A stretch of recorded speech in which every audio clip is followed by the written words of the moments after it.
From Provo, Utah, this is the Ultimate Final Fantasy Podcast with your hosts, Joseph DeGolier and Caleb Schweitz.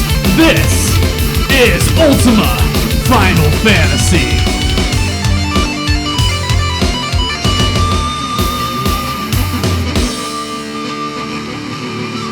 Welcome to another episode, another review episode of Ultima Final Fantasy, the Ultimate Final Fantasy Podcast. I am Joe.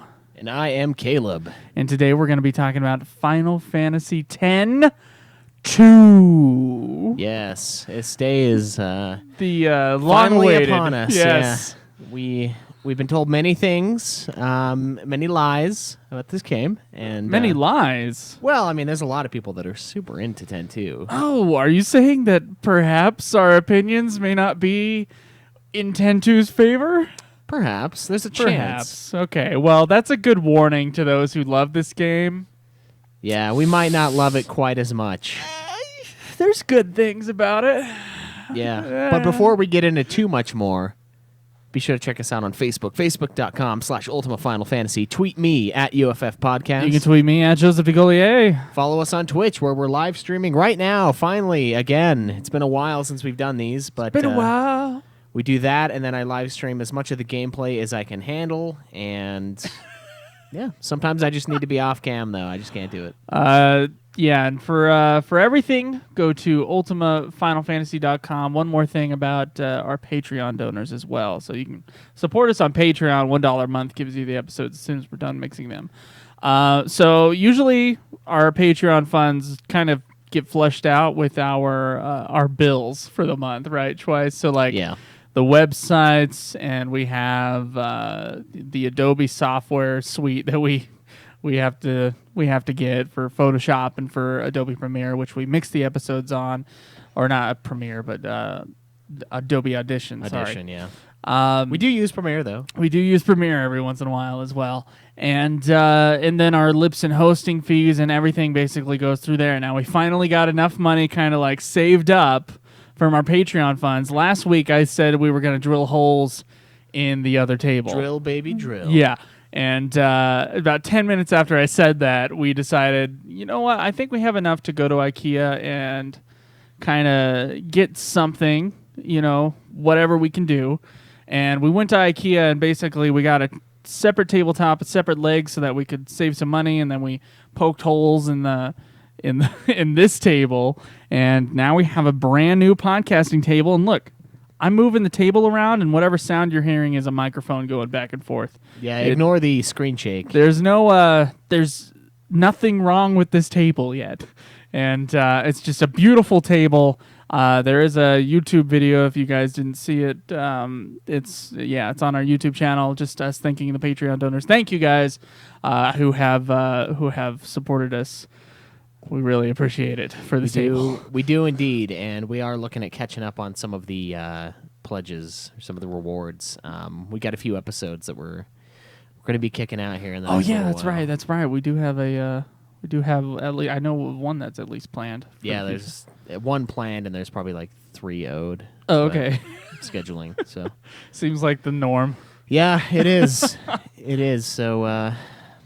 Have you, anyway, before we start this review of 10-2, I mean, where are you in last mission? Last mission, I am still on level 15. And I'm ready to, I'm rearing to end the game at level 80. Oh, yeah?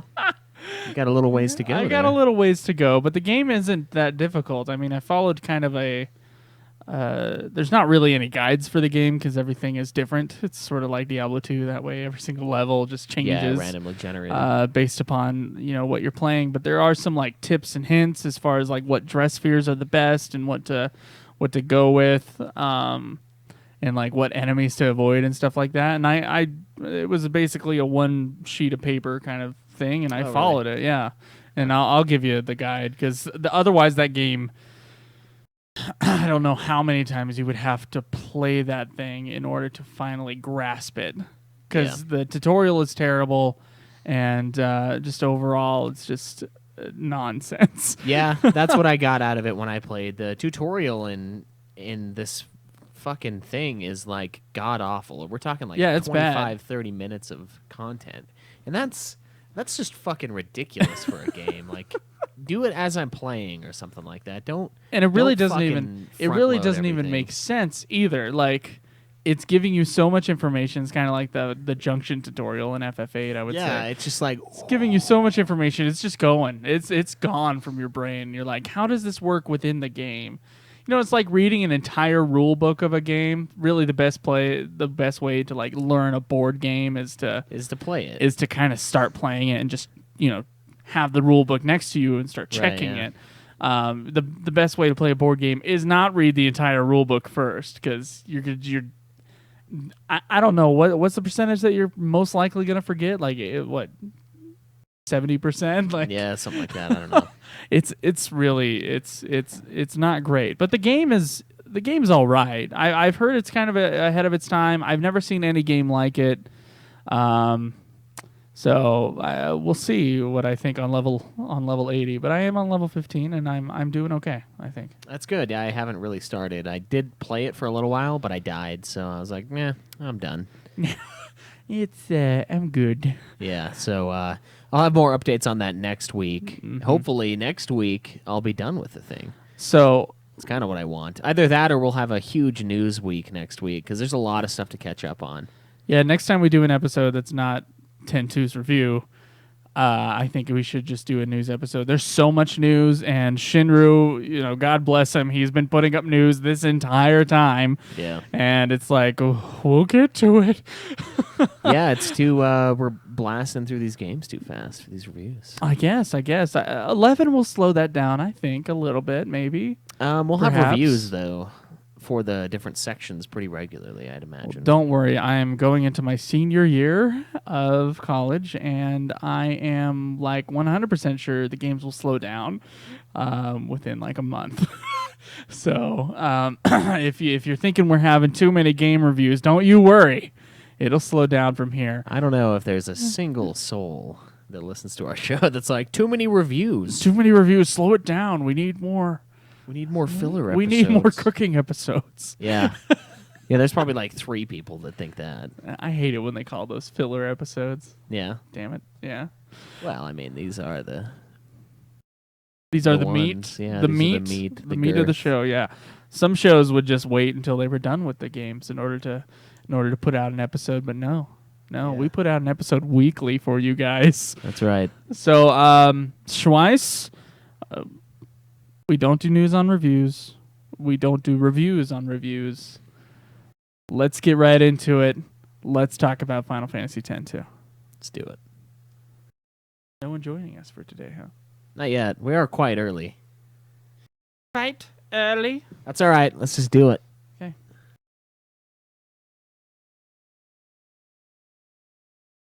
So, Final Fantasy X-2 was released for the PS2 on March 13th, 2003 in Japan, on November 18th in America, and February 19th, 2004 in Europe.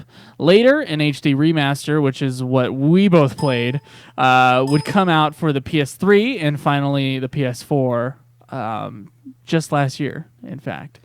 And now it's on Steam as well. Like you can get a hold of this fucking game. Yeah, it's not a tough one anymore. It once was. I mean, when it was just PS2, it had the same toughness as Final Fantasy 12 to get a hold of, really. But since they remastered 10, they were like, well, fuck it, we'll just throw 10-2 in there and have it as an HD collection for both. You say toughness to get a hold of, but I mean, there's PS2 stuff during the PS3 era, not that big of a deal. You know what? It's not that big of a deal either as of right now. Like, I could go find a copy of 12. You got to get a PS2 in a day. Yeah, but I can find a PS2 pretty easily. My PS2 broke. Yeah. I don't trust the machines anymore. My Xbox lasted more. It lasted longer than that PS2 lasted. Yeah, well, you did get the slim PS2. Those things are shit. Yeah, well. It was to be the first ever direct sequel to a main series Final Fantasy game. Doesn't that blow your mind right now? It kind of does, yeah. This was to start. This was pre compilation of Final Fantasy VII. This was, of course, pre FF13's trilogy.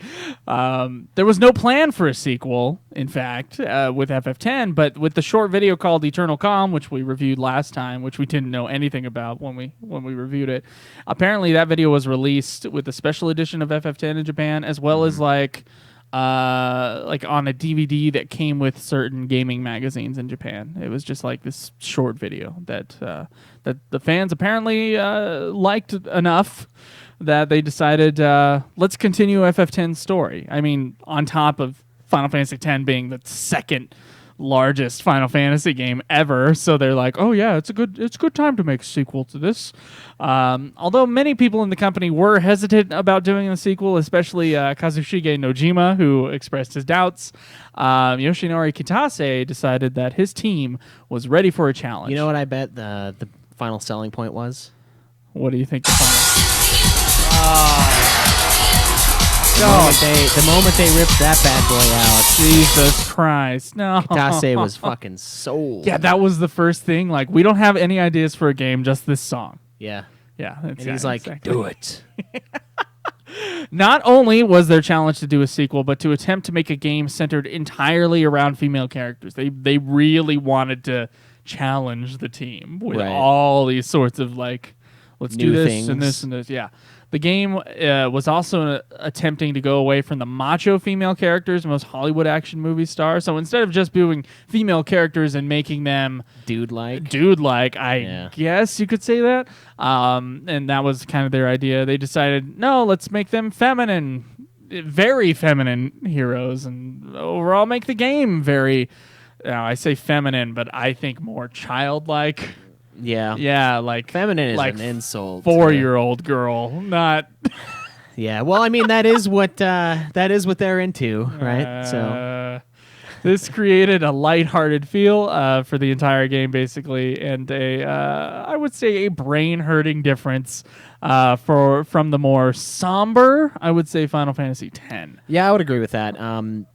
And with the 4-year-old girl thing, that's a joke, guys. I'm not serious. I don't need a correction next week being like, well, technically 13 is the favorite age, anything like that. Look, man, if people cared about political correctness, if our listeners really cared about political correctness, they would not be our listeners. That's true. There would be no Team Schweiss. No, I don't think there would be a Team Schweiss. That's definitely true. I mean, I'm not even going to go into it. I'm not. That's all right. I don't need you to. So there was also a purposeful change in the theme for the game for Final Fantasy X. So Final Fantasy X was all about gaining independence, as you remember. Remember, there was these strict rules. Summoner must do this, going from point A to point B. And then X-2, it was all about the consequences of that independence. Right, yeah. So that's kind of what they were going for as far as the theme was concerned. Although I didn't see that many consequences, there were just kind of like two political parties that just didn't get along. That's all I saw out of the whole thing. It was kind of cheapened. It seems we'll get more into that in the story review. I would like to say I remember I was listening to a podcast with the writer of what was it? Neighbors 2, the sorority thing. And he also, I think, wrote the first Neighbors with Seth Rogen and all that. And he was talking about making a sequel, and I know Neighbors 2 did okay as far as critical reviews were concerned. But he was talking about how he went back and watched a whole bunch of sequels to movies before writing the sequel to Neighbors. And he noticed one thing about the sequels to movies that worked were sequels that had basically the same theme as the first movie. Right, yeah. That's, what works, go with it. Yeah. Kind of a thing. And now I'm not saying that's a hard and fast rule, but it does seem about right. Like, if you think of Godfather 2, he just gets further in to solidifying that Michael Corleone is his father, right? Mm-hmm. It's the same theme, the same underlying the meaning behind the piece. So the fact that Final Fantasy X-2 kind of like turned itself as far as a theme from Final Fantasy X. I think it's just another thing that makes it so different from FF10 and makes it kind of seem out of place to me so far. So the development time for FF10-2 was very short compared to that of most FF games, according to Tetsuya Nomura, anyway, taking an estimated 1.5 years less time than the development of 10. This was due to all of the reuse of many character models, so it's not like they had to start from scratch. They used the same engine and everything and didn't improve the graphics at all, which is unusual for Square, that's for sure. It is. They're normally top dog as far as that's concerned. Yeah. The music would be composed by, sorry about these names, Noriko Matsueda and Takahito Eguchi, composers for the much maligned game The Bouncer, by the Jesus. way. The most famous song from the game, one of 2 pop songs, was the ballad 1,000 Words, which was sung by Kuni Koda. She also sung the other song in Japan. And a woman named Jade Villalon for the English edition. 10-2 would go on to sell 1.94 million copies in Japan, the highest selling game of that year in Japan, by the way. Wow. And 1.85 million in America. That's kind of odd that the American one didn't quite sell as much as the Japanese. That is weird. That's unusual. Normally we outdo them. That's a As far as Dragon sales Quest. go, yeah. That's a Dragon Quest number right there. It was also well acclaimed, more so in Japan, for its departure from the Final Fantasy form. Its focus on side quests and kind of openness. Its political, I guess, what they thought was an interesting political background, and its overall uniqueness from anything the players had seen before. Basically, this is the most unique game ever that we've ever seen. And I'm not disagreeing with that. This game is bizarre. Yeah. So, yeah, I mean, that was one of the things where, like, IGN was like, it's just so different. You have to give it props. It's just so different. I don't know about that. But I ask you, does unique really mean good? Does it, Schweiss? No. No. Not necessarily. You want to get into story? Let's do it. All right. Do you want to split this up? Yeah, we should probably push the thing against the wall so that the hand gestures don't shake the camera as much. It's going to anyway. It would have to be on the wall in order for that to happen. Well, not the only. So there's some points in this document, twice. Like, what is a garment grid? That's not answered. We got to talk about that. And further down the road, I think there was another one. Yeah, there's another question that just kind of comes out. You ready? Yeah. Do you want to go back and forth on the paragraphs? Sure. Okay. So the story starts out at a terrible, god-awful pop concert. It's the thing that has made me dread. That fucking song has made me dread playing this game. That song, not as bad as Eyes on Me, but pretty fucking close. Just the pain that I feel when the game starts up and Yuna, we think, is she's a pop star? What the fuck is this? Yeah. I agree. It's defamation of the 10. But anyway, it starts out with the terrible, god-awful "What Can I Do For You" song, right?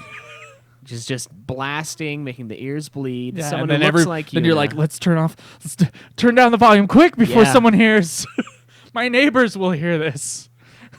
They'll think I'm a 9-year-old girl. Yeah. And then we also get this, the game almost takes on a Charlie's Angels kind of feel. They're like YRP in position, and they go to Jesus. save Yuna, which really ends up being they're saving Yuna's garment grid from a woman that's barely clothed, with hearts everywhere. Her name is LeBlanc. I would like to say the neckline plunging into her pubic hair. Yeah, that is. She leaves little to the imagination. Which I guess I'm okay with, but I just don't understand why you'd walk out wearing that. So YRP obviously stands for Yuna Riku and a new... smoking hot emo chick named Pain, by the way. Yeah. That's how I feel about Pain. Yeah, is that how you feel about Yeah. Squall? Because it's basically So Squall. not only are they called YRP, but they are also called the Gullwigs. Oh, So okay. not enough nicknames for the fucking group, who also call themselves Sphere Hunters as well, and we'll get into that. 'Cause that's a job title. Yeah. So they're Sphere Hunters searching for rare spheres, which were the things that were dropped that held recordings of the past from FF10. Yeah, you could find spheres that Okay. people would record events with. And basically they're stealing them from people who they think shouldn't have them. Real Robin Hood. Yeah. So we talked about Yuna or LeBlanc having Yuna's garment grid. Can we talk about what the fuck a garment grid is? Yeah, we could do that. So it's basically like almost like a license board from 12, but you only have a certain amount of spots, and you have to put spheres, dress spheres, in the garment grid to then use those classes. So like instead of an FF5 where you had a bunch of job classes and you would choose one and then like a supporting one, in this game you have a grid system, the garment grid. And then you also have little dress spheres, little holes in it that you can put these dress spheres that you come across. And each garment grid, they each have different layouts. So if you're like a person that switches between classes pretty quickly, often, so if you got a white mage and need to switch her out for damage, you get one that's a little closer. And they also have stat boosts in the garment grid. So there are ones that give you higher defense, higher attack, random things. I would like to say that the garment grid has no real world meaning whatsoever in Final Fantasy X-2. The dress spheres, however, are real. Yeah. And so it's not like, okay, so we got one metagame concept based on another concept that's also a metagame, but also actually part of the story. So the dress spheres are spheres from the past having to do with what people wore. I'm so confused by this. And so when Yuna puts on the pop star outfit or whatever outfit, a piece of the past of whatever person wore that thing Lives on through her. Right, yeah. It's like a memory of what they were. And I guess they're all wearing little garment grid backpacks, just like slabs of slabs of fucking stone behind their back where you put in the garment grid and suddenly a match click. Like, it doesn't fucking make sense. God, it's not like, oh, I wore the dress. Like, it's a sphere that makes rock. you. Yeah, I don't know. And the person who invented it is a child that rides along with them, named Shinra, which is kind of the we talked about the minisode, the connection between FF7 and FF10. He's kind of like central to that. And I know in the European areas, because I saw a YouTube comment, European areas, he's not named Shinra, but I'm just a kid. He is named Shinra in the Japanese version, I believe. Yes.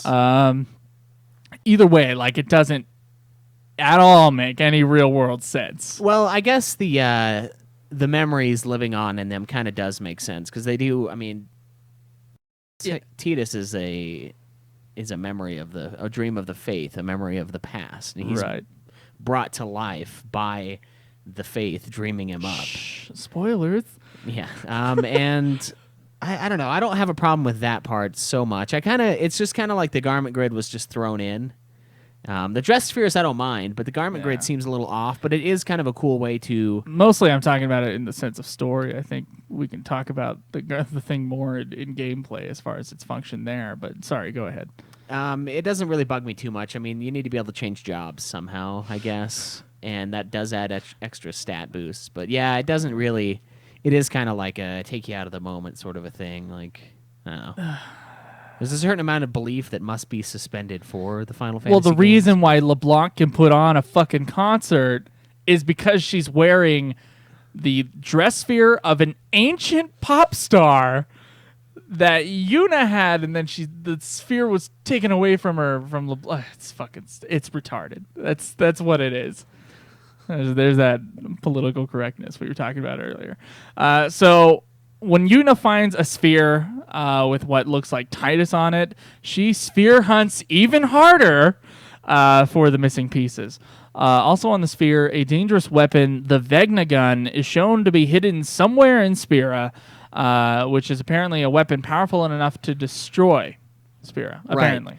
If only we had this the last time there was something mega powerful that was trying to destroy Spira. Oh, yeah. Some Sin, some fucking Godzilla flying creature, I'm perhaps? surprised Sin, the Vegna gun, wasn't on its radar. Is the Vegna gun a creature, or is the Vegna gun a robot?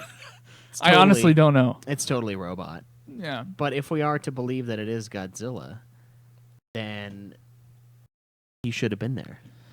So in the midst of all the sphere hunting and the LeBlanc Syndicate, which functions like kind of a lame Team Rocket, attempting to snatch spheres from under our heroes' noses, there are the political factions of the Youth League and New Yevon. The Youth League, which are made up of young ruffian sphere hunters looking to educate the world about the past, and New Yevon, who want to hold on to the teachings of the faith that failed them in FF10. I don't see polar opposites there, but the game does. These two fractions never really do any harm to one another or fight for power in any real-world sense. But hey, that's FF2, and we're way too lighthearted for any real political conflict. Kind of, I would say FF12 was much better at the politics than FF10-2 is. And this is one of the things that the game is praised for, frankly. Yeah, it's kind of strange. I mean, especially because, we're talking about the collapse of a religion that's been in power for 1,000 years. This is truth to these people, to millions of people around this planet. This is the way they've been living, is through Yevon. And then you find out Yevon's some fucking asshole. And then you kill the guy. And then everyone's like, cool. Like, it's like, it's kind of rough, but yeah, fuck it. I don't care. It's just, it seems odd that they would do that in a game. There should be people having, serious fucking problems. Their government has been toppled over. Yeah, everything that ran the civilization before is gone. It's all bullshit. I see a much darker sequel to FF10. Yeah, I see everyone trying to pick up the pieces of a shattered religion that they've been following for the last 1,000 years. And some people taking advantage of that. Right. And there'd be different warring factions, not just whiny Republicans and Democrats. It would be warring factions. Right, everyone trying to vie for power. And exactly. That's the part that I like about 10-2's story. But it's also the part that I wish they would have done more with. I like the idea of, this is a post-modern civilization, I guess, post what they once were after the big catastrophic event of their god being killed. And they just turn shit into fucking, national parks that you pay to go visit. Xanarkand is a fucking historical site, and there's all these people selling shit, and you gotta buy clues to open up doors. What the fuck? They went capitalist on it. It's really weird to me. And it's only New Yevon. You don't run into people that still believe in Yevon. Yeah, no, which would exist. There would be people still holding on to that, and it's. I'm kind of mad about that. So I didn't really put any room in here for kind of the little things on the way where LeBlanc was taking the spheres and we were going after them. Right. There's a couple scenes I really want to talk about. First off, the massage. The massage, where you have to massage LeBlanc. You have to pleasure LeBlanc. I shit you not. And she makes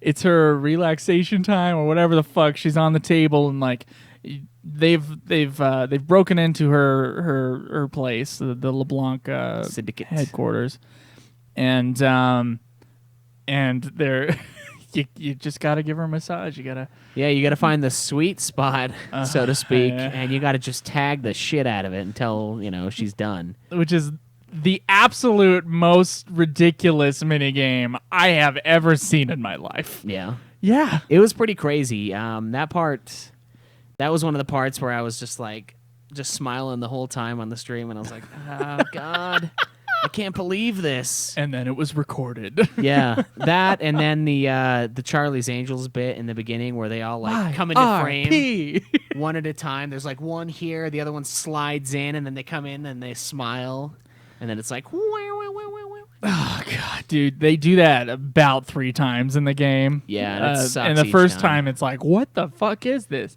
And the last time I'm like, Jesus, because they do it like right before the end. Yeah, and then the end was like, it's like, all right, I'm getting into this. I like this. This is cool. And then they're like, ha! Psych! Nope, it's still stupid. So that's one scene. Another scene I would like to say is near the beginning when they're chasing after a sphere, and the LeBlanc Syndicate is also chasing after the sphere. There's a part where like LeBlanc or he's like, "I'll take you to the top." Oh yeah, He's got the ship, and like there's this cliff area, and he just like drops them just in the middle of this like tiny little bridge, and Yuna almost dies by falling off. And we get a nice upskirt shot there as well. Just one of the many. I mean, the LeBlanc scene included. Many of the fan servicey sort of parts to this game. Yeah, I mean, there's a part where before they break into the LeBlanc headquarters, where they have to obtain some suits. They do the classic beat 'em up, steal their clothes thing. Yeah, a Final Fantasy trope. It is. One. It is. It's a trope of like anything where you need to sneak in. Though it's like so overdone. But so you find you're chilling on Mount Gagazet, right? And you go and you find this fucking, I don't know, hot springs area. And they decide to take a break since, we've been working hard. We're about 12, 15 hours into the game now. Me, at least, trying to do everything like an asshole, and I failed.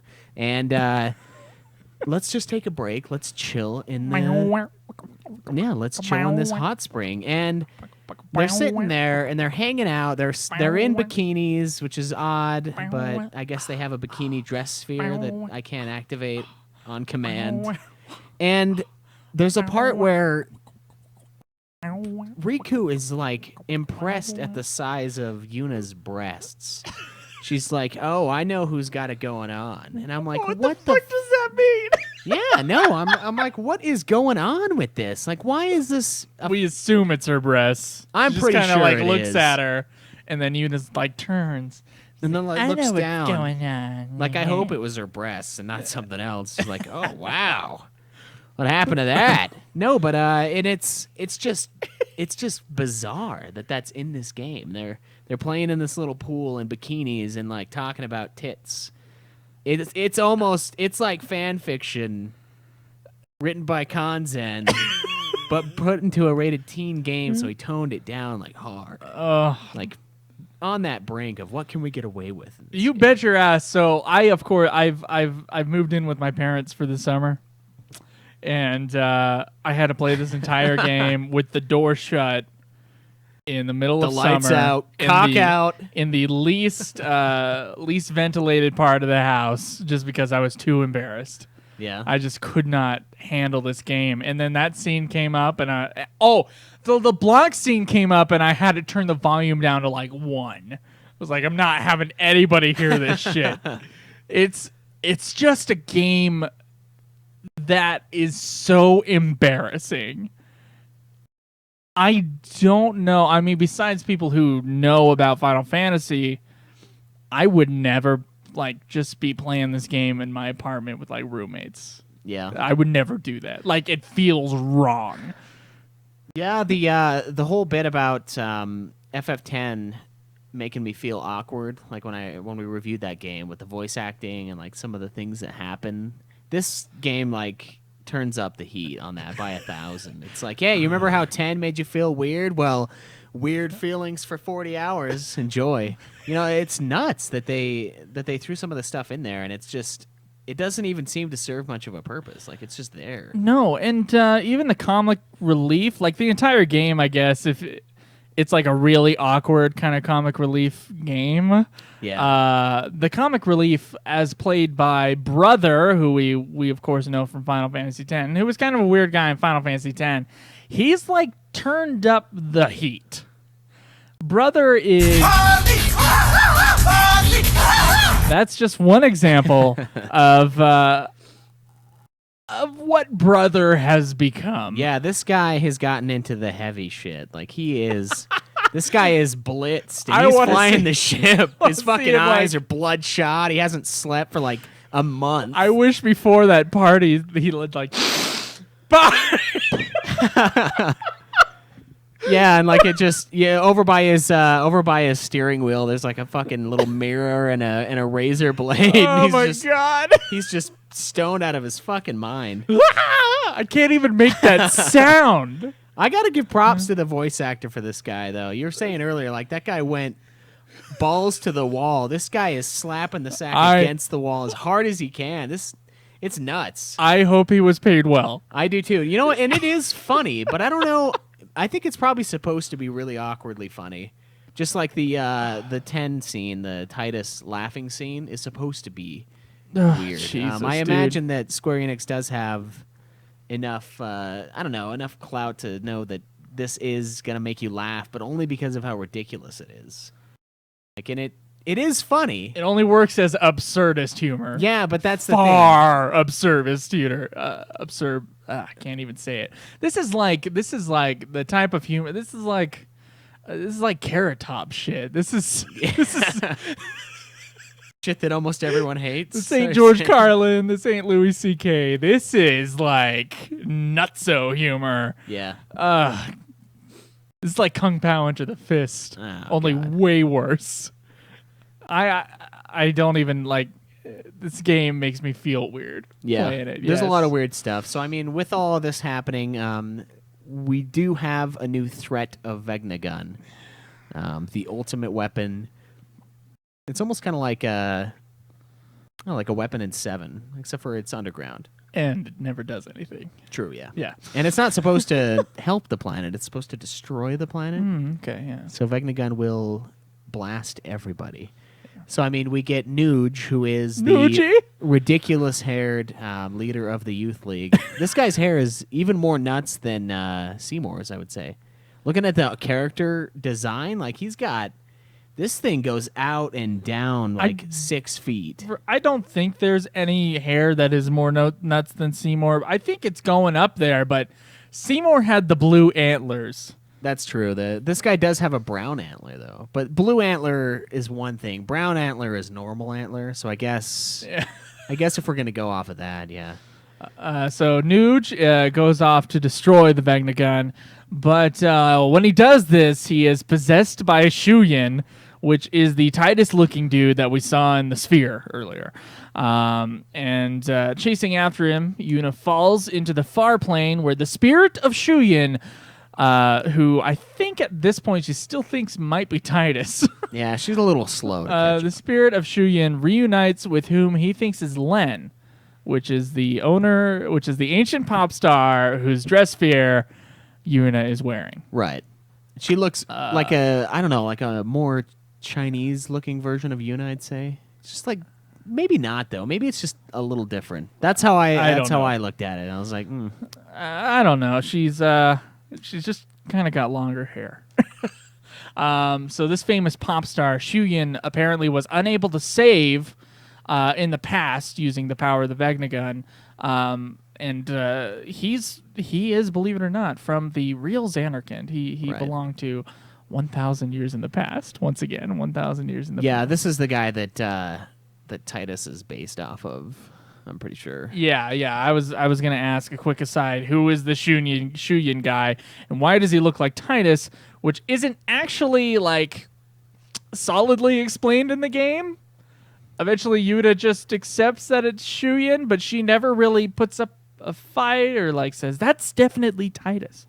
No, so Shuyin, as far as I can tell, I mean, unless this is deep within a sub-quest somewhere, like a side quest, Shuyin, as far as I can tell, is, the person, I mean, since Titus is a dream of the faith, and they were dreaming from real people, Shuyin is the real person. Right. Titus. And Titus is just the image and is also a blitzball player, and Shuyin's also a blitzball player.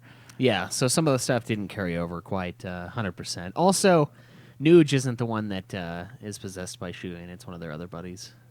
But it's that little blonde guy. I can't remember what his name is. He has a weird voice. You sure? Yeah. Okay. All right, corrections time. The reason Shuyin mistakes Yuna for Len is because, of course, of the dress fear.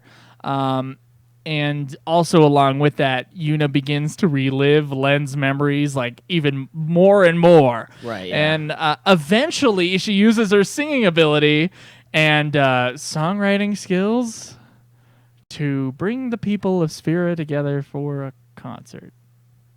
Yes, and this is where we get 1,000 words, which I'm going to say is probably the third best lyrical song in the series, I'd say.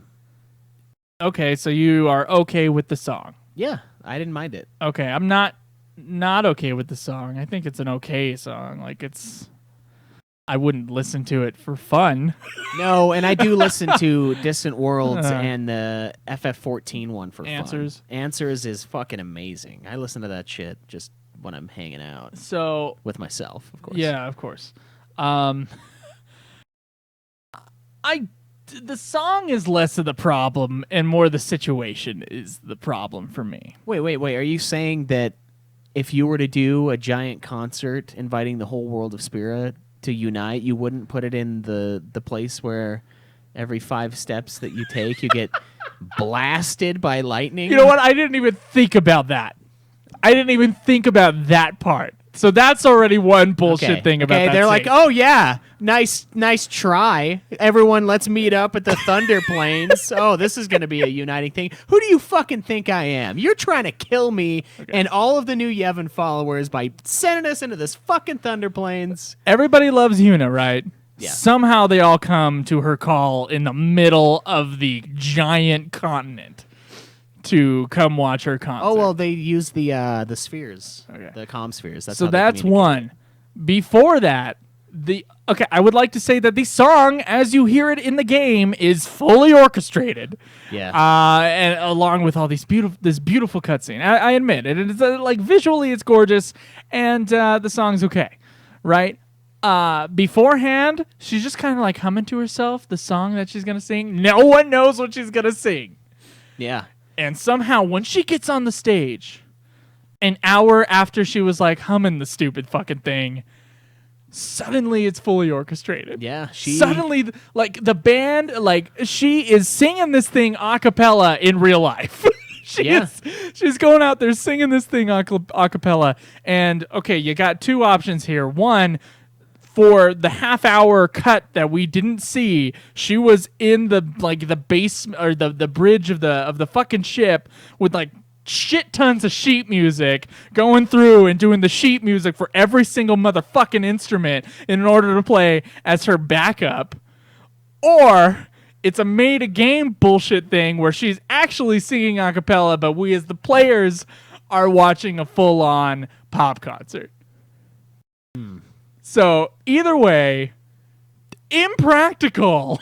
Well, especially because Riku and Pain are sitting there like wet fucking noodles, not doing anything. Yeah. Like, let's go out, let's do it, yeah! Yeah. And then they just chill. By the way, even if Len were this world-famous pop star, I don't believe most pop stars, now Len might be the exception, I don't believe most pop stars write their background music. So I don't know how Len would know what the instruments are supposed to play. That maybe she's just that good. Maybe Maybe. she is the Metallica of pop singers, where it's like everything's ours. We're gonna write it all. I mean, sure, we'll steal some from Dave Mustaine, but fuck him. We kicked him out anyway.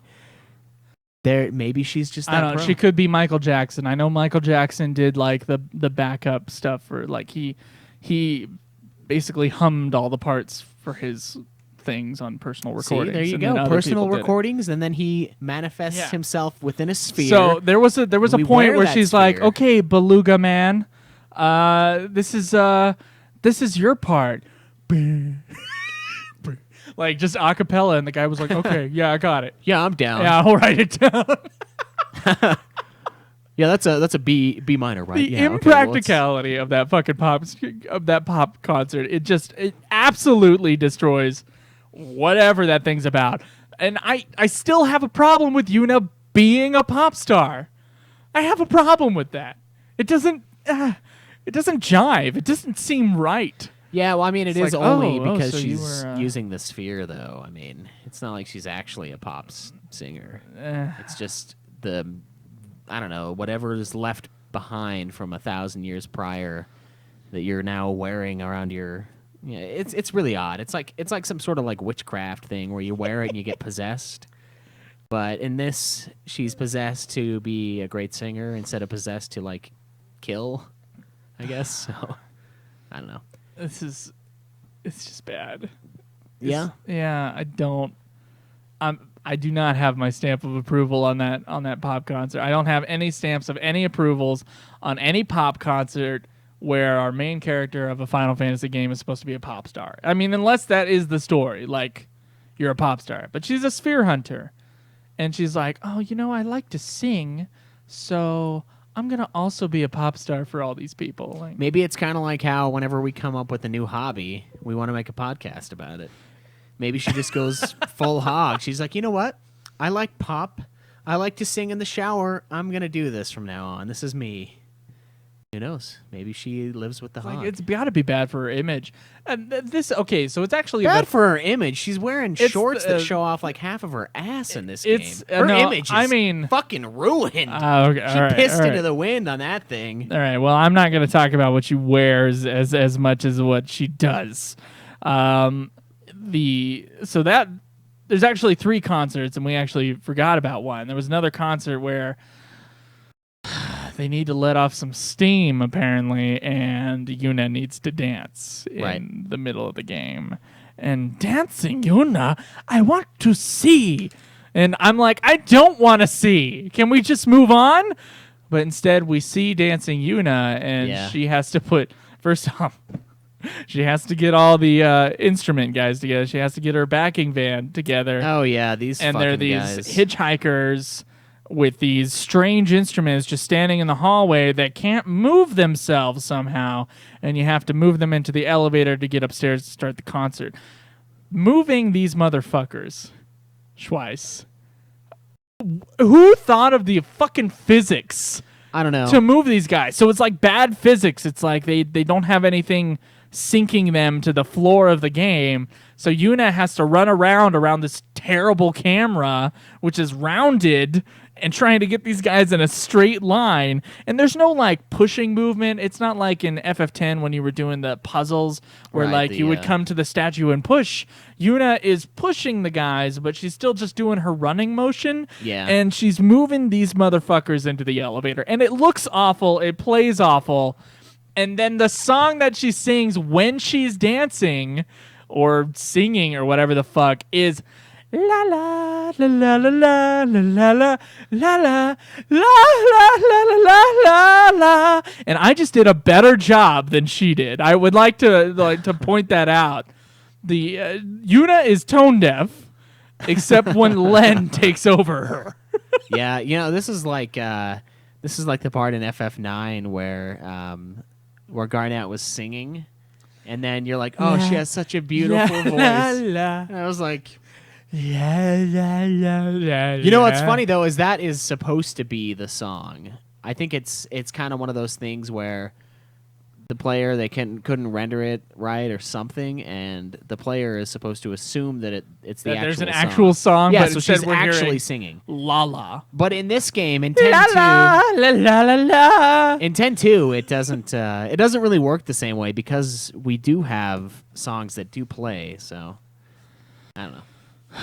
I find it to be just, it just hurts. Yeah. It hurts, dude. I love 10 so much that all this shit. I know some people find it charming. I don't. I find it painful. Painful. So after all this shit with concerts and sphere hunting and Shuyin and all that other stuff, Yuna, the Blanc Syndicate, the members of the Youth League, as well as members of New Yevon, they finally team up to destroy Vegnagun and the spirit of Shuyin, who controls it. I guess. And the Shuyin fight's actually pretty sweet. Since he's Tidus from the past, he's got his limit breaks, and that's how he attacks you. And it's pretty cool to see those, right? And then he did his ultimate one. I think it's like Blitz Ace, where he hits a bunch of times, and then he goes up and then kicks the Blitz Ball down into you.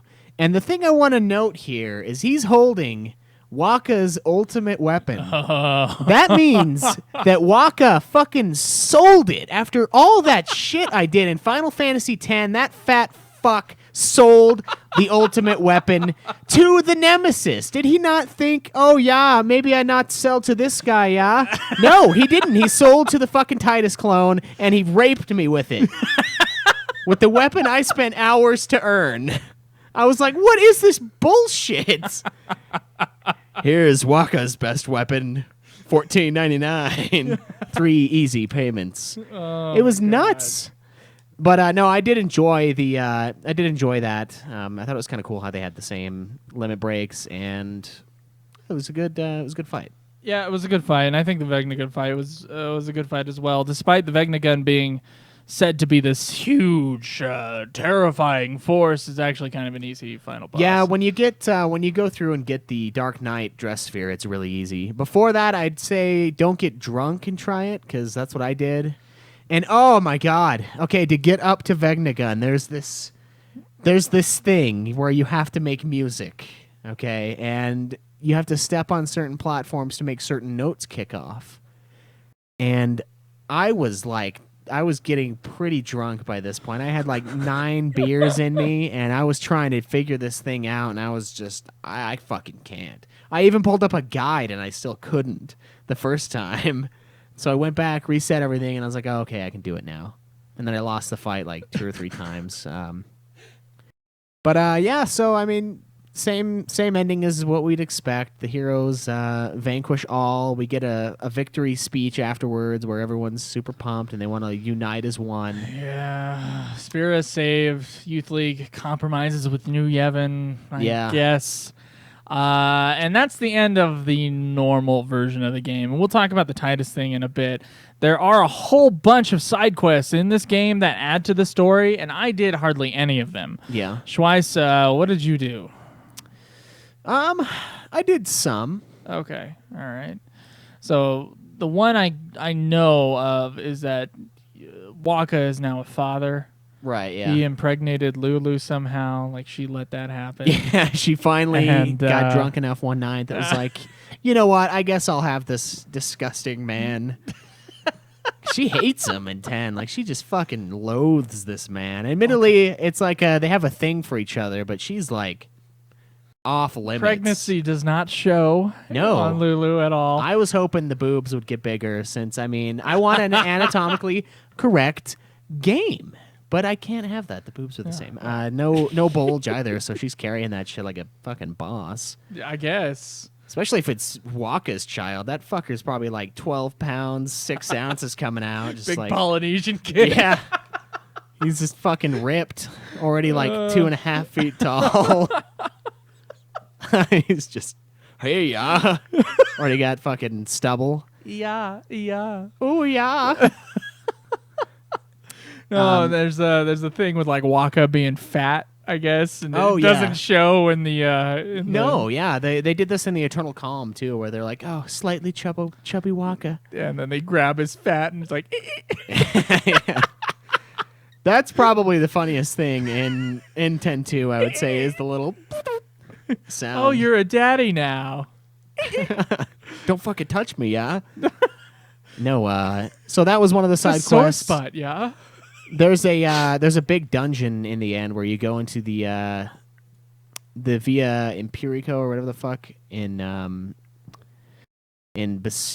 that temple. What the fuck is it called? It's a B. Bavel, yes. You go back in there and it's like a massive multi-floor dungeon where, honestly, if you guys are going for the platinum in this game, which I didn't get, shame on me, I know, too much work. Shame.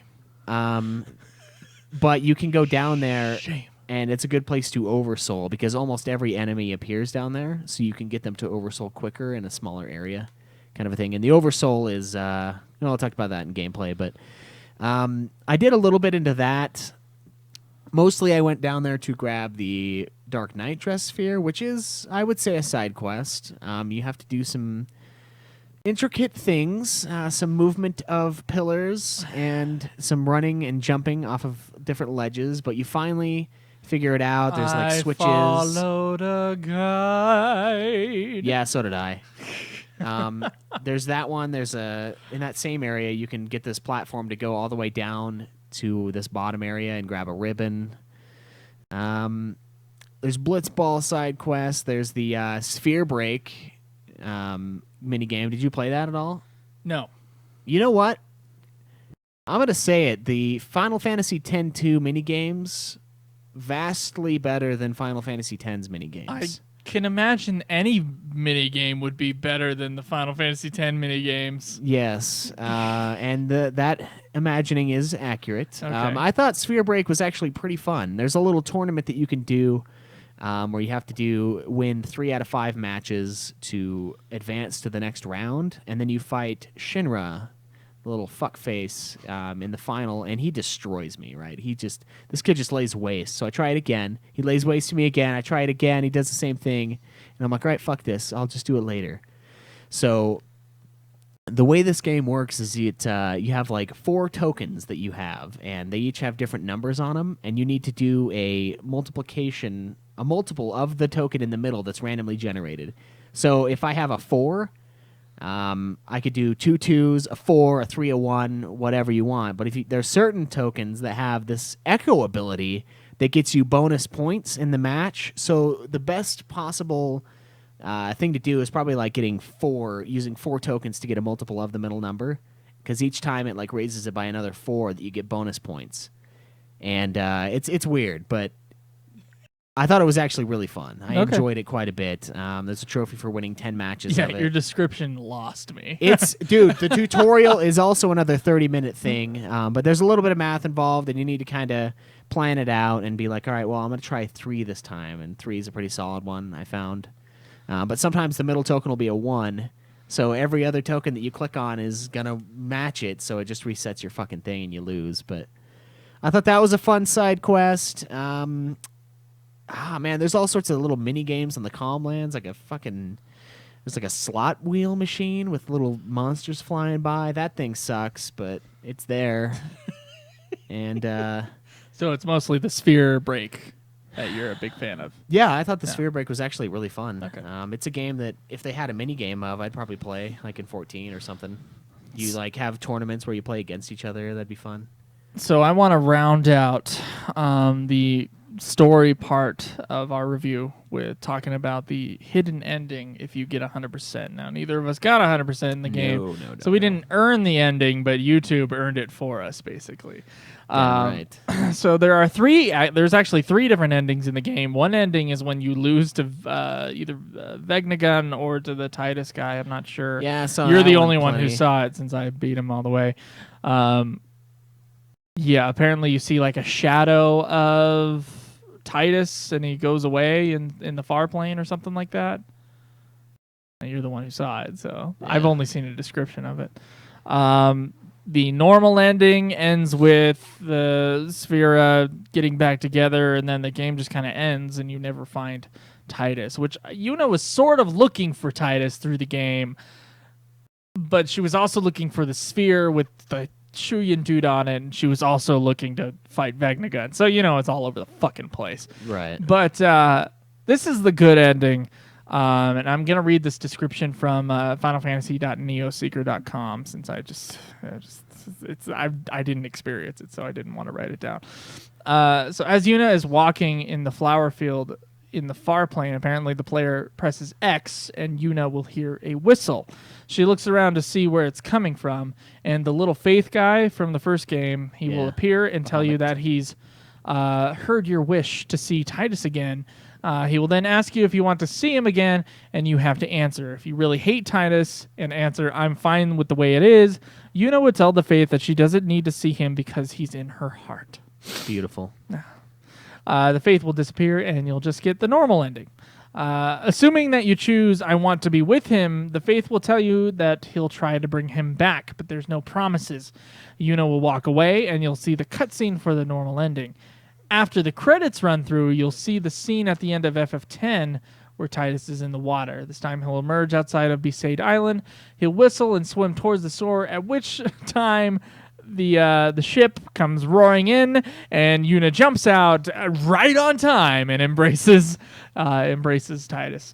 Yuna asks if he's the real thing, in which he answers, "What do you think?" Yuna nods in agreement. Pain and Riku look on, smiling for their friend. And as they're hugging, Waka shouts out from the shore. Most of the population of the island is there, witnessing the reunion, including Lulu and the new baby. Yuna and Tidus agree to go meet them and start running towards the shore. Tidus tells Yuna that she's changed. She responds by saying that a lot of things have happened. Tidus. How many men have you been through with those? Tidus yells out that he wants to hear about it, and the camera zooms out and fades out. Now, initially, I was like, "How the fuck does this make sense?" I didn't know about the faith appearing, and you could press X. I had only seen the video at the end. Right, and there is an explanation that we did find on Reddit. This guy thinks that it's because the Faith felt indebted to Yuna because she released them from their dreaming at the end of Final Fantasy X, and she also saved them at the end of 10-2. Because the little boy / Bahamut asks Yuna if she wants to meet someone, and that's how you unlock the good ending. So maybe he and the rest of Yuna's Aeons that the Faith dreamed up, they all dreamed up Tidus again? I don't know. As kind of a thank you and compensation for Yuna's work. Anyway, that's his theory. So I find the explanation vague, and they dream him up again, or they know some deep dark magic from the from the ancient land of Andor or whatever the fuck. Yeah. And somehow Tidus is back. And I know he's back in the novel and in the radio drama that come after this. Right, this yeah, game. he's alive again. Yeah, so I find it it's very, very interesting that he comes back, and it doesn't still kind of sort of doesn't make sense, but I guess I'll buy it. 10 doesn't there really are some things about 10 that you just have to buy anyway. 10 doesn't make sense in numerous ways anyway, so. Yeah, it's all ethereal type Yeah, magic so stuff. you just have to kind of go with it. Yeah. I don't mind the fact that he comes back necessarily. I feel like the rest of the game cheapens some elements of 10 to the point where it's like, well, fuck it, it doesn't matter. Sure, have him come back. Bring the little shit back to life, you know? But now that we have ragged on the gameplay, or not the gameplay, the story, we should talk about gameplay a little bit. Well, Trice, do we have overall opinions on the story? It wasn't good. I think there were parts where it was interesting. I was interested when we got to the political intrigue. Unfortunately, it was not handled very well, I would say. It was more angsty, more passive-aggressive than actually aggressive for the most part. There were parts where people were getting up in each other's faces, but yeah, I don't know. It was like South Park with what's his name? Like, come at me, bro. Come at me. You know, like just this really passive-aggressive way of dealing with it. I kind of wish the story would have taken a much darker tone, like you were saying earlier, and shown us what happens when the pillar of society collapses. I don't think this is what happens when that pillar is gone. I think it's something much worse, and I wish they would have gone into that a little darker and a little harder, but they didn't, and here we are. The tone is what I guess some perverts would think of femininity as being. That's kind of how I feel about it. I really don't like the tone of the game. It feels like a betrayal to FF10, especially near the end of FF10, where people are disappearing and people actually like fucking die with Sin and stuff like that. And there's sad moments within Final Fantasy X. I mean, there's some ridiculous moments. I would say the voice acting. there's some kind of crazy moments that may not seem out of place with FF10 next to it, but there are moments in FF10 where it would just this doesn't seem right to do. I don't know. You would have to compare it to another thing where it was something like super serious, and they decided to make a comedy out of the sequel. Conan the Barbarian and Conan the Destroyer. I haven't seen the Destroyer in years and years. That's my comparison. I think Barbarian is pretty serious. It's sort of serious. I think it does kind of. It's a little over conversation the top, for another day. I'd say that's a similar feel where they come back and they're like, all right, well, fuck it. Yeah, I mean, 10 wasn't serious enough to say Schindler's List, and then like a comedy about Oscar Schindler's and his failed businesses after the Holocaust. I don't know, man. Like it's unusual to say the least, and I know some people find this charming. I don't find it charming. I find it embarrassing. I had to shut my door. I had to turn down the volume during certain scenes. There was so much disgusting fan service, and it wasn't servicing me as a fan. It was like, yeah, who is this masturbation fan service? It's bad. It's just bad. I apologize to everybody who just absolutely loves this game, and you guys, I think you're the minority, honestly, but I think most people most people watch that first cutscene and go, I'm out. Yeah, that's basically what I did at least the from first time. The people that I know. I think it's mostly just like I'm gonna walk away from this one. I guess there are some mildly okay things about it. Some of the cutscenes are very beautiful, but even then, there's not too many of the fully CG cutscenes. Yeah. Yeah, I don't think the story is really that great of an aspect of this game. No, and it is a strange thing for a Final Fantasy to have a weak story like this, especially one that has story fleshed out. It's just not particularly good. Like, I can understand FF1, very little to no story. This game, there's no reason really. It's just, I don't know. It is kind of shameless fan service in a lot of ways. Yeah, and yeah. All right, Schweiss, on that downer note, let's go to gameplay. Here we got 1,000 Word is fucking terrible, he says. Obsessed.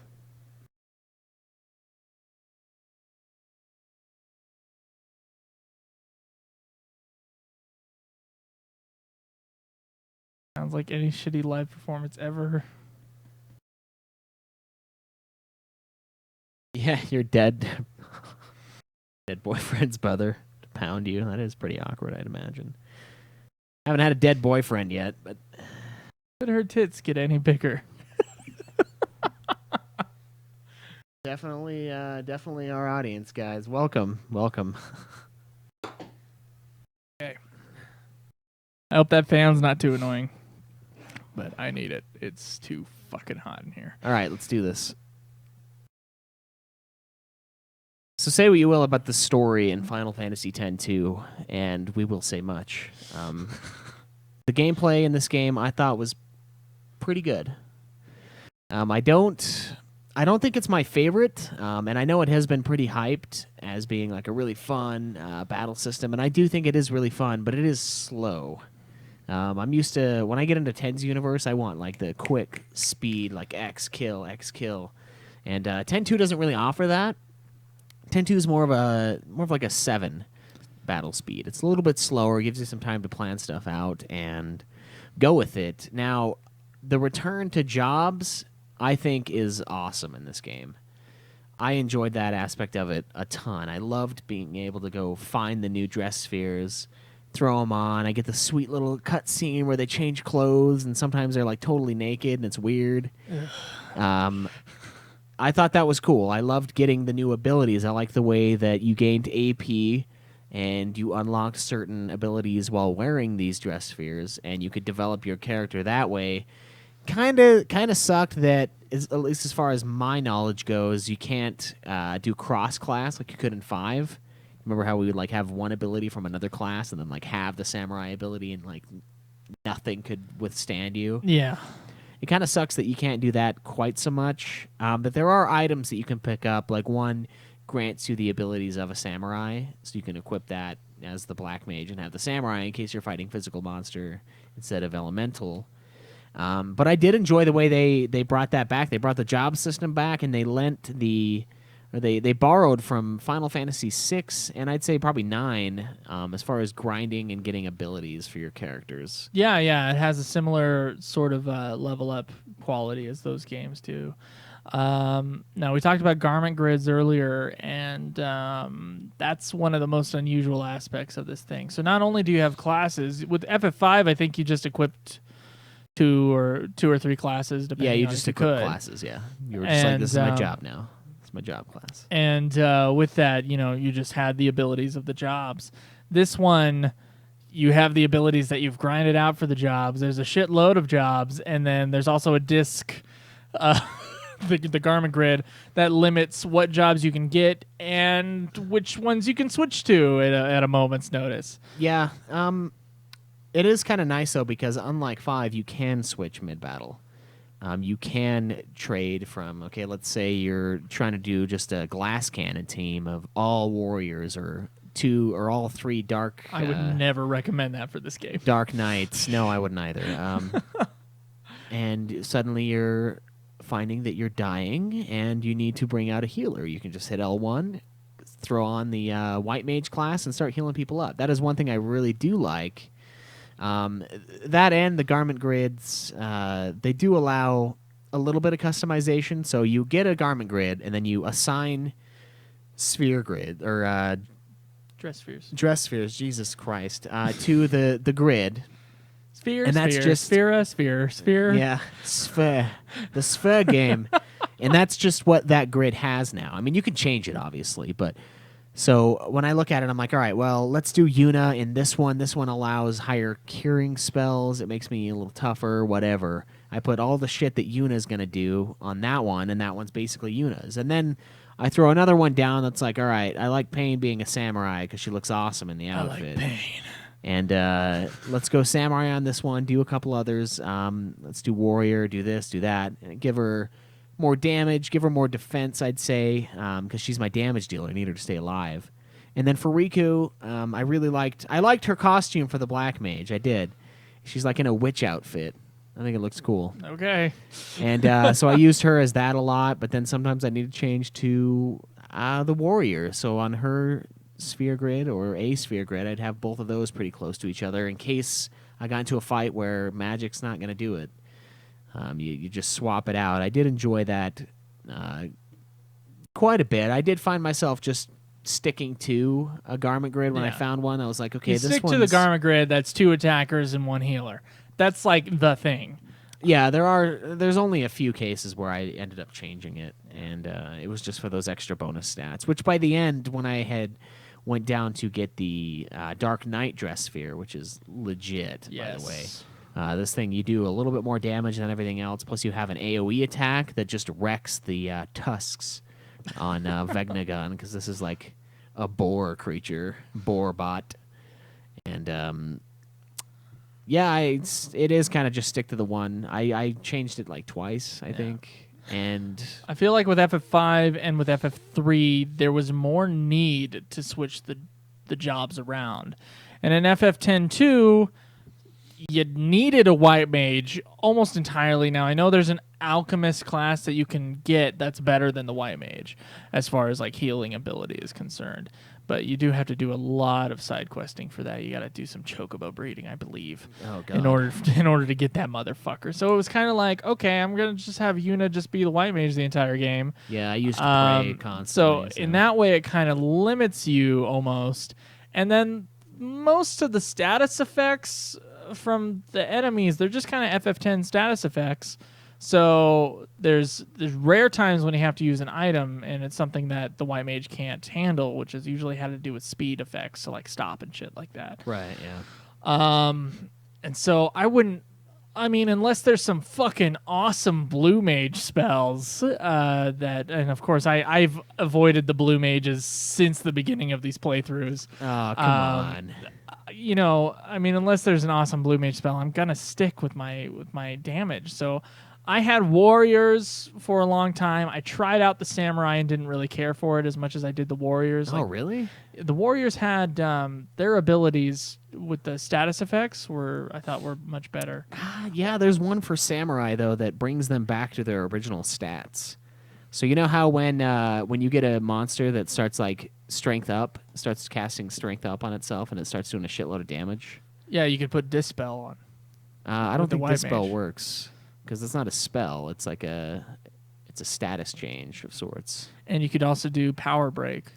You could which might have been warrior, might have been. It was warrior. It might have. Okay, so I get the Dark Knight mixed up with warrior because eventually I just switched to the Dark Knight. It was warrior, but with the samurai, I was able to just reduce it back to their original status. So like in some of those boss fights where they're like tanking up like fucking crazy, I just hit them with that ability, and they would melt back into their original form. So it was pretty cool. And then you have the gill toss.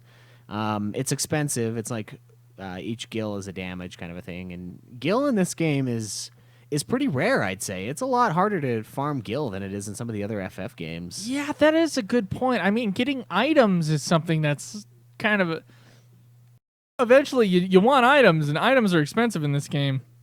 But you find Economy-wise, items. You find items everywhere though. So and chests respawn, so it's not a big deal. But I did feel like, wow, I don't have that much money. It's one of those Final Fantasies. I'm not running out of money, which makes it not quite one of those Final Fantasies, FF2 with the in prices. But yeah, I did $900 for a night. Yeah, I'm like, fuck you, man. What is this? Is this Playboy Mansion? I don't know. fucking think so. I don't think Playboy Mansion charges. Yeah, probably not. It's just invite. Oh, that's awesome. Where's my invite, Hugh? Come on. I thought we were close. I think actually the Playboy Mansion was recently sold. Oh my God. Yeah. Hopefully it was Dave. If it's Dave, we'll get in. It's not Dave. It's not Dave. God damn it. What was I gonna say? Okay, so I would basically stick to the same classes. So to me, it almost was like FF5, where it's like I got my classes that I'm gonna stick with. And this is it. Yeah. And this is it. White Mage and Samurai was what it was in FF5, with some exceptions based on the boss. But you don't have so many of those exceptions based on the boss. I mean, you brought up one point, but I can't remember a point in which I needed a different class. Yeah, and FF3 did that. There's points when I wanted a different class. FF3 did that intensely too, where you'd get to a certain spot and it's like, hey, you got this unlocked, and the next boss would be like a flying creature, and you it's got like, the Dragoon. oh, you should have been using this one. Yeah, and it's like, well, fuck, I didn't know, so I'm gonna have to rough it. This game, you're right, the bosses weren't. It didn't really lend itself to making me need to those new abilities necessarily. Although I could see myself going through and playing 10-2, fighting and getting all the abilities unlocked just to see what kind of shit I can get away with. I think there's a caveat here, though, that we didn't do all the side quests, so there might actually be uses that we don't know about as far as the other classes are concerned. Right, yeah. However, I feel like I beat the ending boss quite easily, and I didn't need anything else, and I've been playing the game the same way the entire time. And that same way the entire time was White Mage cast Protect and Shell, and then you do your power breaks and armor breaks. Well, and you didn't then beat you him attack. that way, though. Up until I got the Dark Knight, and then I just did the Darkness spell over and over again. Yeah, once you die to the guy, you realize, okay, I need something else. I didn't die to the ending boss at all. Did you go pick it up before you fought him then? Yeah. Oh, okay. Yeah.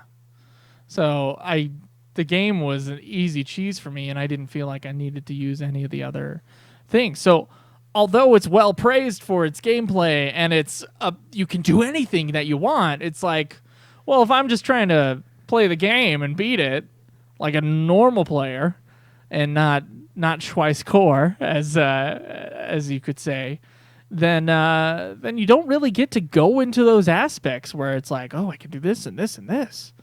I felt the garment grid was limiting. in its own weird way, mostly because it just felt like busy work to me. And setting it up was like, oh, Jesus. And like switching classes where like some of the garment grids are set up that you have to go into one class before going to the next class. Yeah. And it's like, why?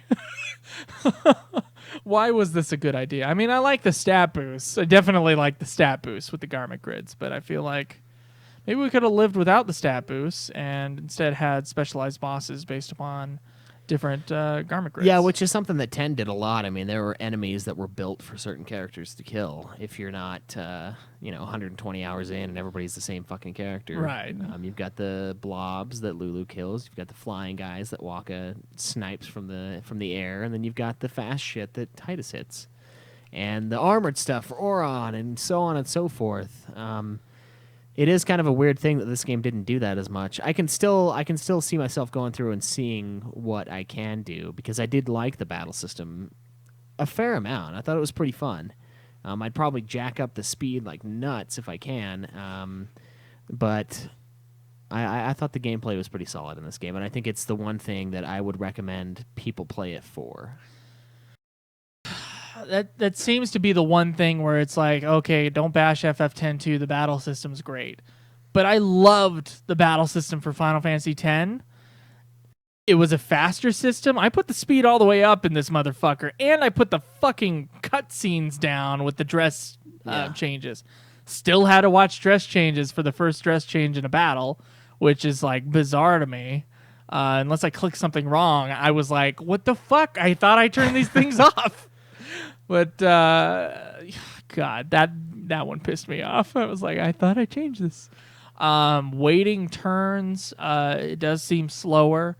So no, I mean, I prefer systems that are fast. I think that's why in my opinion, so far through these playthroughs, Final Fantasy XIII's battle system is my favorite, and that's because it's a fast motherfucker.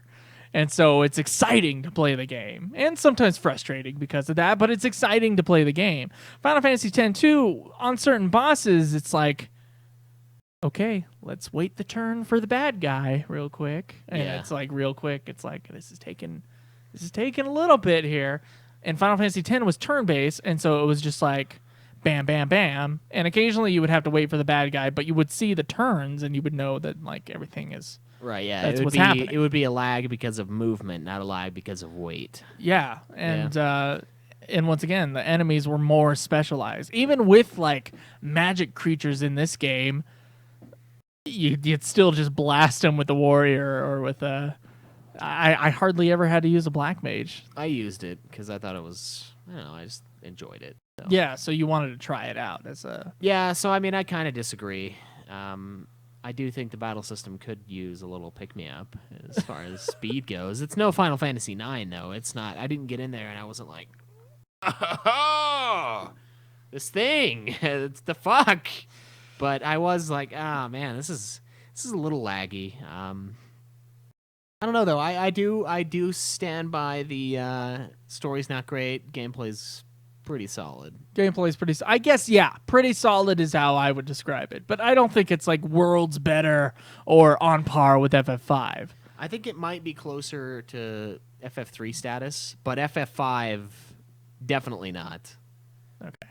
Well, at least it doesn't deal with like the 10 battles you have to go through in order to change over classes like in FF3. Yeah, only our version, though. Only the North American. Yeah. I was about to go off on a tangent about FF3, but we'll talk about it on Nude Clan. So listen to Nude Clan, guys, because there's something about Final Fantasy 3 I want to talk about there. So items in this game, as we said, they were kind of rare, or they're not that rare to pick up items, but they are expensive, and stores don't stock nearly as many items as you want. Or the diversity of items that you want in this game. So definitely exploring is a huge part of FF10-2, and side quests are a huge part of FF10-2, one that I didn't really get into, and you got into a little bit. But side quests basically is this game, or are this game. There's the story, and it's a very thin story, and it's a very short story. Yeah. But as you go along, you can just go into other areas. There's little stories having to do with like Mushroom Rock Road and shit like that. that you can get into. Usually having to do with a New Yevon youth league conflict. Right. Yeah. In quotations. Yeah. And so, like, I think when people talk about gameplay, they might also be talking about that. And that, I think, is, although I didn't explore it to its fullness, I believe that that's probably the thing that sets this game apart, is that in the midst of all these Final Fantasies that are super linear, Final Fantasy 9, Final Fantasy 10, 13, of course, super linear. 12 is more linear than I think people think. 12's not nearly as linear as 10-2, That's though. I disagree. I think 10-2 is more linear than 12. You think 10-2 is more linear than 12? Fuck yeah, I do. 12's wide open. You only have to go to one place at a time in 10-2 to beat the 5 chapters. There's a million places to go on the ship. It says basically the world is your oyster, go where you want, and there's different side quests based upon what chapter you're on. That's insanely non-linear for a Final Fantasy game. I think 12 is more non-linear, but no, 12 is not non-linear. You can't just go wherever you want until the end of the game. It's like 10 in that way. You can go wherever the fuck you want. can walk there. You're right. But in this game, you can rent chocobos. And there's much more story aspects in the side quests, and I think you're totally incorrect. 12 is more linear than it seems. I would say the same thing about 9. Yeah, 9 because is it more doesn't linear seem than it linear seems. at all. So any linearity. But 10-2 is not a linear game. There is a small story that I guess you're sort of, you might as well do it. But the thing that people do in this game, they try to get 100%. They try to experience everything in this game. There's a lot of other things to experience in this game, more than just the 5 chapters that what my time for this game was under 20 hours. Yeah. I can't even remember. I feel like it was like 17 hours or something like that. It was something real fucking short. And it's like there's like the story part is tiny. It's everything else that fills up someone's game time. There's so much other stuff to do, and it's not all at the end of the game. You have the airship from the beginning. So no, I totally disagree with you. I think it's like a super non-linear Final Fantasy. Yeah. This is what people, I think some Western gamers are dying for. I mean, they're probably not dying for the J-pop girly atmosphere, but they're probably dying for all the side quests and the bonus stories and all that other stuff you can get into should you desire. Yeah, I don't know. There's just a certain element of linearity that's associated with a list of locations and clicking on each list to go there. But even outside of the hotspots, there is stuff to do there's occasionally, stuff. Yes. But some of that stuff doesn't unlock until later, so That's thus true. making it a linear path to advance. That's true, yeah. It is less linear than most of the games we've seen recently, though. 4 out of the definitely. 5 sections, you can go wherever you want, and there's going to be side quests involved with a lot of those areas. And I don't know if side quests make it non-linear. And they're different, usually. Because they're side quests. But there is a shitload of side quests in this game. I agree with you there. And that is where a bulk of the game is. Even only doing... I think I got like 20% more of the game done than you. That added like 15 hours easy. Just time, just gone. Doing these little things. And a lot of it was Gunner's Gauntlet, which I hate. But there is a way to manipulate it, thank God. And I found that way thanks to some beautiful, beautiful YouTuber out there that showed me the path. But that is kind of what makes this game, and I think it's worth praising for that as well. I mean, you don't have to go through the story, and it makes grinding less bullshit, which is the same thing that I think the hunts do in 12, or even the bestiary being like, oh, hey, unlock all of it. It's like, all right, well, I can, and then when I do, I'll be leveled up enough to go. 10-2, it's do some side quests, fight the hotspot boss, go to the next area, do some side quests, fight the hotspot. So it does help a lot in that aspect, whereas 10, not so much. 10, you just kind of did the standard wait and grind until you level up, and then it's like, all right, now I can beat this boss. Now we can go. So I do think it's really solid in that aspect as well, because there's nothing worse than just grinding to grind. Like, I don't mind grinding while I'm doing even a fetch quest, something to keep my mind off of the fact that I'm just sitting here pressing X And I think 10.2's side quests really help out with that because a lot of them are very combat heavy, and you're running into a lot of fights while you're doing these. So it's a good way to distract yourself from the grind, so to speak. All right, so one last thing I want to talk about is I'm sure there's super bosses out there, and we didn't get to them. The difficulty in the main story of the game. Wow. Did you find this game difficult or nearly as difficult as FF10 or less so or what? Ooh, 10's pretty easy for the most part. There's a few bosses that are tough. Okay. I would say before I realized that I can't just go to the hot spots, it was brutal. Because I went to the Xanarkand one and I just got crushed over and over again by that fucking dude.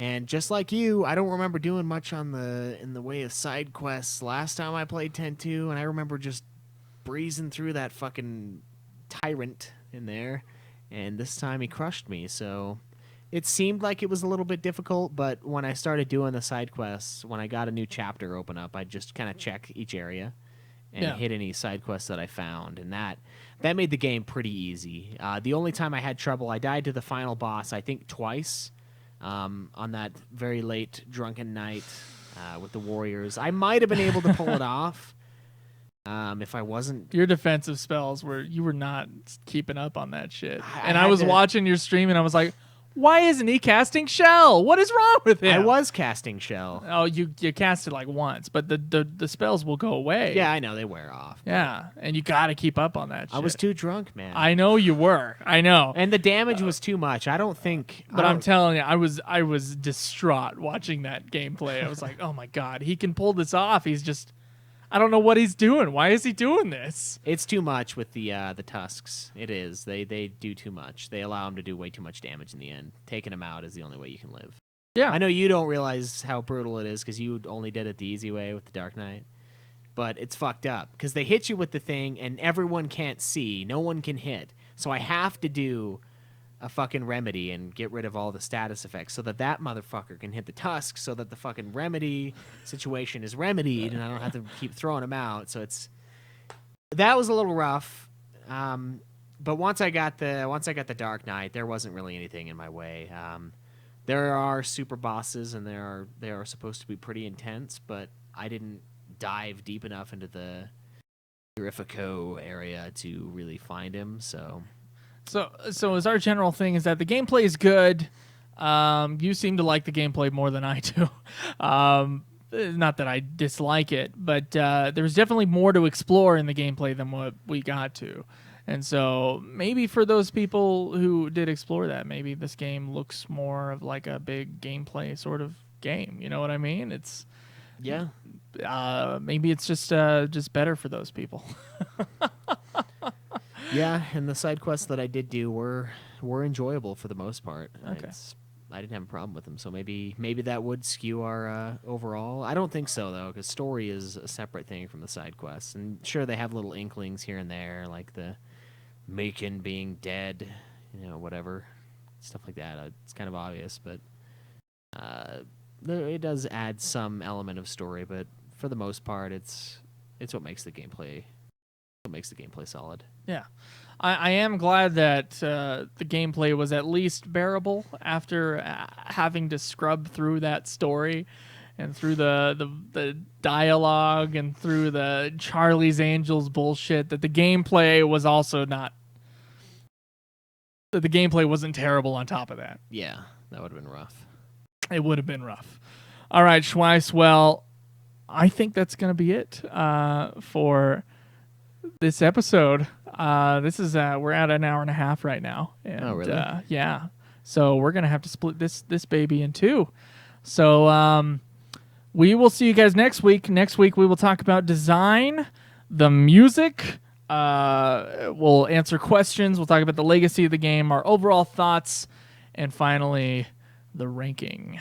Ooh, the sweet, sweet ranking. All right. So as a reminder, make sure you guys go to youtube.com/Ultima Final Fantasy, facebook.com/Ultima Final Fantasy. You can tweet me at Joseph Vigolier. Me and the show but of course the most important part of the show, me, at UFF Podcast. You can support us on Patreon, where $1 a month gives you the episodes as soon as we're done mixing them. And everything can be found at ultimafinalfantasy.com. Be sure to check out our other shows, Nude Clan, our video game podcast. Just put in Nude and put in Clan into iTunes or Podbay or whatever the fuck you get your podcasts at. Please, God, listen to that show. It's amazing, okay? It's a fun show. I really like it. We also have super sexy swinging fan fiction, where you guys are reading listener-submitted fan fiction right now. Yes, I believe. indeed we are. A Sonic fan fiction. Yeah, Not and, erotic this far. I believe on Tuesday, me and Drew are going to be recording an episode of the Godzilla podcast after a small hiatus. Small? It's been like a month. In like 6 weeks. Oh, has it been even more? Yeah. Jesus. All right. Anyway, we will see you guys next week. Until then, though, enjoy the grind. This has been another production of Ultima Final Fantasy, the Ultimate Final Fantasy Podcast. The show was produced by Joseph DeGolier and Caleb Schweiss, with music and editing by Joseph DeGolier, parodies and clips from their respective authors, of course. You can get all of our episodes as well as our Let's Plays at ultimafinalfantasy.com. You can also contact us on Twitter at UFF Podcast, as well as our contact page on our website. Be sure to subscribe and review our podcast. Your reviews may get read on the show, and look forward to the next episode of Ultima Final Fantasy, the Ultimate Final Fantasy Podcast.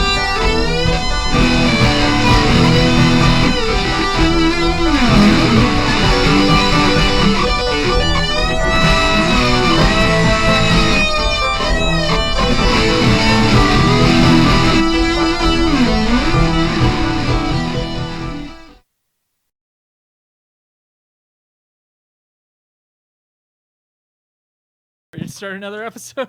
Yeah, I suppose. Yeah. I don't know if I want to live stream this one, though. Why? Well, I mean, okay, if we do, we have to restart it. I'm not having a fucking deal. You're not having a deal. A deal, yes. Guys, give us 1 sec. I'm going to restart the stream, and we're going to record part 2.